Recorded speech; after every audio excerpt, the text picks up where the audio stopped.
the artist being involved in the community and the artist using his talents for the community was an ideal way for the artist to express himself. And one of the things that I was involved in was getting the powers that be, the art world, to recognize that there was a need in the communities for artistic expression, free artistic expression. Alongside the work that he was doing as an artist, which was very abstract, very experimental, very tech-based, he was advocating for artists' rights, and he was starting to develop his own institution to serve Black communities. Ambitiousness took shape, again, yeah, not just through his community work, but also, of course, through his artistic practice. And I think the community work maybe is a more clear example of how he was very focused on an aim of bringing art directly to Black people in Queens. My father, he's a piece of history. They had nothing like that in that area, nothing. And he would hear the voice. It says, if you build it, they will come. And that's where my father's concept was. He says, you're saying that nobody's interested. They're interested.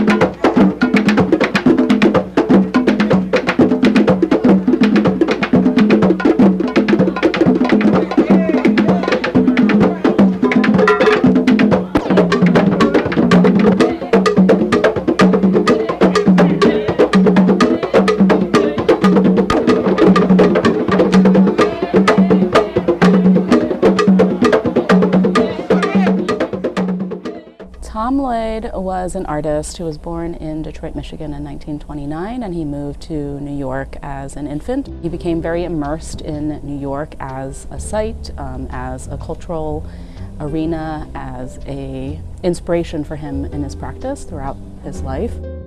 He spent the majority of his life in Jamaica, Queens. South Jamaica houses, or commonly known as 40 projects. It was a great beginning. I mean, that's, as being born there, that becomes your world. We were poor, but we didn't know we were poor. Me growing up, I had 4 brothers. I was the only girl in that family. Extended family of the community, everybody, we had arguments and fights, and then just like that, you made up with people, like, that was your best friend. Everybody knew everybody. But yeah, those, like I said, growing up in the projects was the best times of my life. It was different and harmonious. Yeah.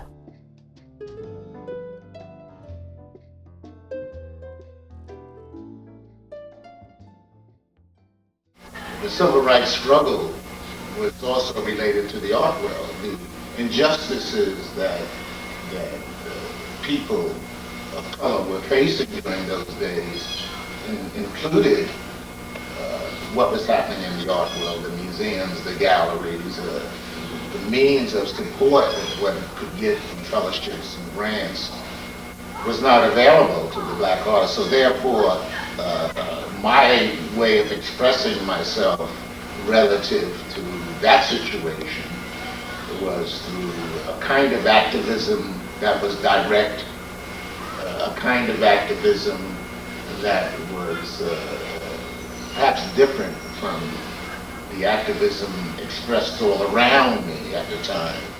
Lloyd joined the Art Workers Coalition. He was someone who, with Faith Ringgold and with Rafael Montanez Ortiz, really became the core group of artists who were advocating for structural change in terms of how museums and institutions in New York City were communicating with and involving artists of color within their structure and with their programming.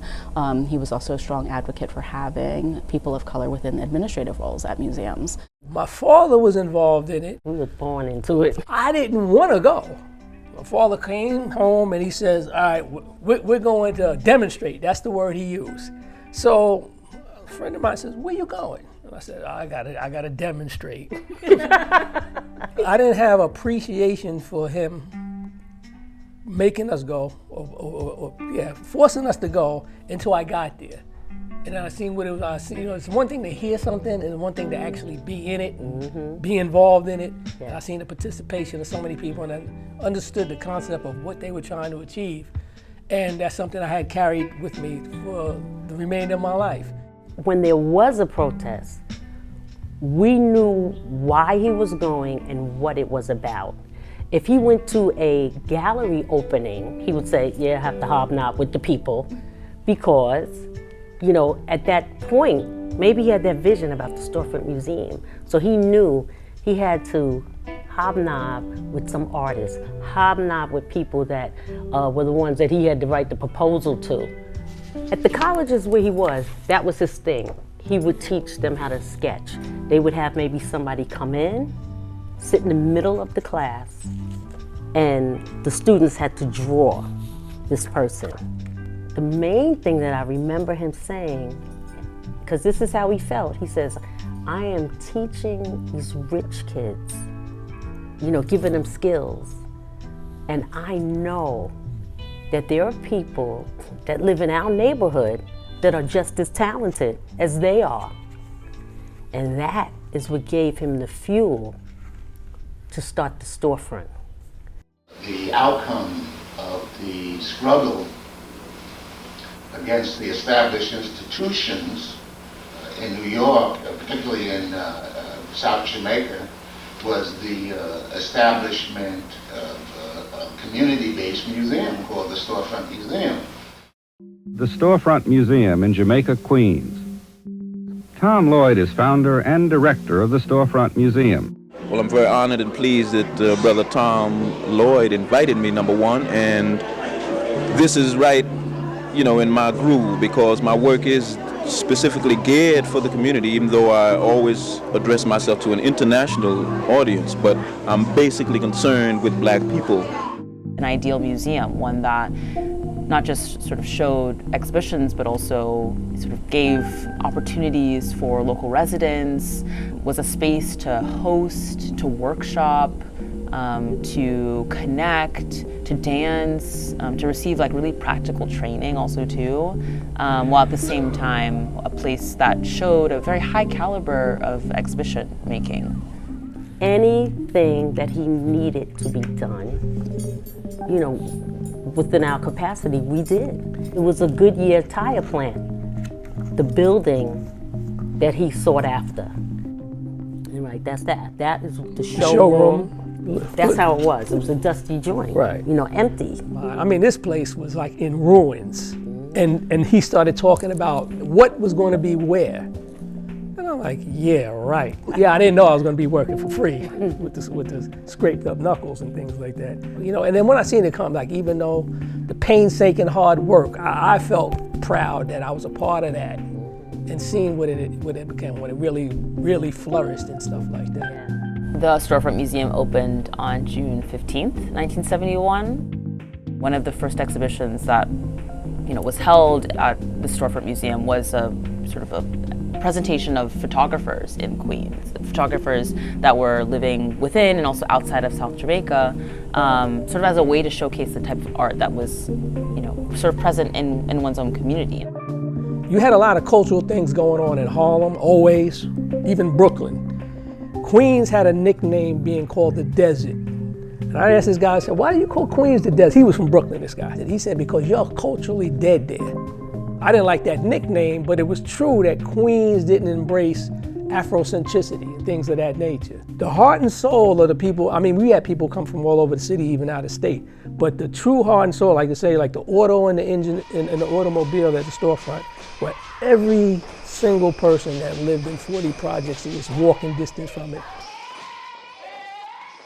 It was such a blessing to the neighborhood because he was always welcoming of the kids.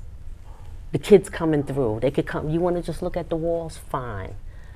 Then, summer, he decided, you know what? I'm going to make sure every weekend that there's something going on back here. Everything free. You come, you bring a chair, and you watch. But it was just something to do, you know, every weekend. And you didn't have to hop on the train or the bus to get there. museum was accepted by the community. The museum contributed new ideas that related to the community with programs that the community readily accepted. Well, what we're interested in, Janet, is kind of presenting a new idea of giving funds out to sickle cell people. That is, we rather give to families rather than to say just for research, because we know that this takes millions of dollars and that has to come from government. But the funds that we raised as a community, we want to give directly to sickle cell families so they can benefit and take care of their financial needs and things like this. Sickle cell is prevalent in African American communities. Practical and powerful program to host at a museum, and I think something that maybe like challenges what a museum really can be. Why we're having it at the Storefront Museum, because we feel that the Storefront Museum is an important part of our community. Aside from it being a cultural center dealing with art and music, it was also a political hub. There was a big incident where a boy by the name of Clifford Glover, who was 12 years old, who got shot by a cop. So it was a big fallout politically over that, over the racial climate that was building, that already existed anyway in the city of New York. A lot of the political leaders, grassroots and professional political leaders, they wanted to have meetings, and one of the places where black people used to really meet is in the church. A lot of the, I guess, I don't know if the ministers had funding that they didn't want to step on toes, so they wouldn't allow it. So my father allowed these meetings. This museum was a museum first and foremost, but it was also a center for different types of community activities, a variety of things that were arts focused, but not exclusively the arts. And that sense of, I think, possibility, participation, engagement, involving others is really interesting because it wasn't solely about the artwork, it was about the experience of the artwork. It was about understanding how people were interacting with these objects that made his practice whole.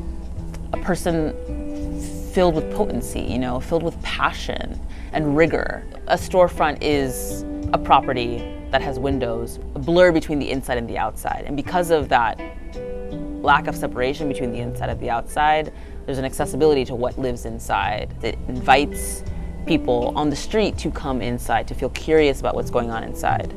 He had a long tenure, 30 some odd years with his image of art, his dream of what he wanted to do. And that's why he was able to say, I don't have any regrets. I accomplished my vision. And, we could leave it to the next generation. I envisioned the kind of change that I wanted to take place, not only regarding the art world, but regarding the community. So I saw the two as a whole, the art world and the community, and changing both